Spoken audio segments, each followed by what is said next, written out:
Again, I wasn't going to do much on the install.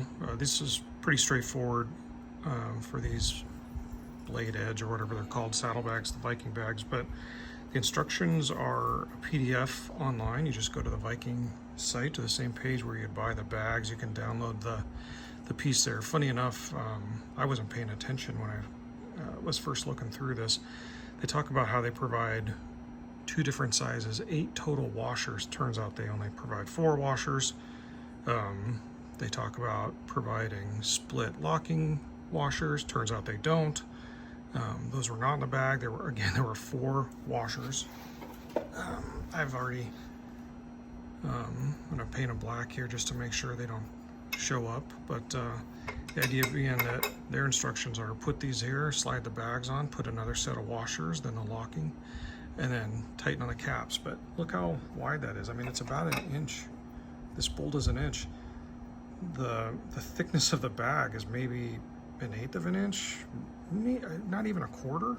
So again, these things are going to stick way out, and then they're giving you the cap nuts, which are only going to get on about here. So you've got, you know, 1/2 inch, give or take a little bit, of just gap where the bags are going to have this opportunity to flop around unless you do something different. So again, this 1 washer is not going to be enough to make up that difference.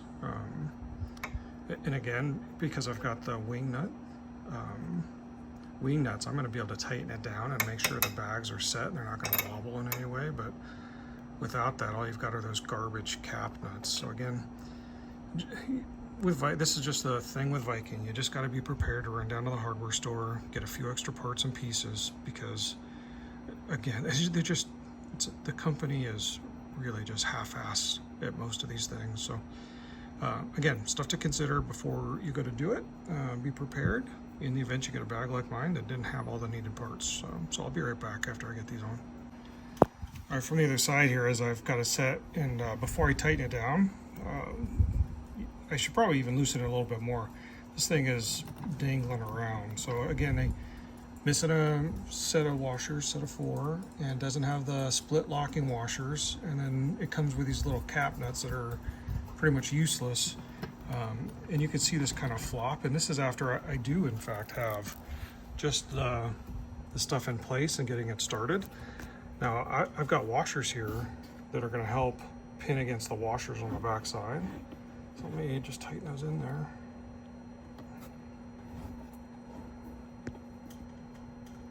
All right, look at that. All right, so now I don't have any wobble.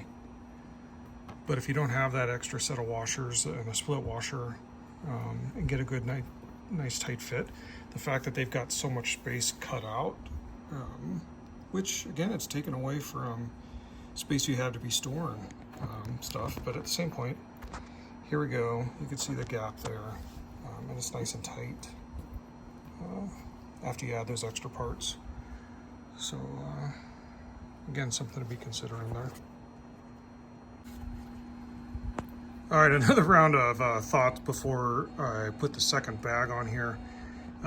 You know, I had reached out to Viking asking if there was some way they could just sell this mounting bracket, because it might have been a solution for the hard bags. And I got to tell you guys now, I'm completely convinced it would be. It gives you the extra space you pretty much need with the long spacers. Nice solid metal piece. You could line up where these holes are at, drill holes into the hard saddlebags, right, the larger ones, and then just mount them just like I'm doing here. Same 2 points. Now again, could it use some extra attachment points? It probably, and I'm sure we could figure that out, but some of you guys are more creative and are able to fab some of your own stuff. I would say this is a great starting point. It just sucks you got to buy these bags in order to get a bracket like this kind of already pre-made and set up. Anyways, just closing thoughts there before I put this last bag on.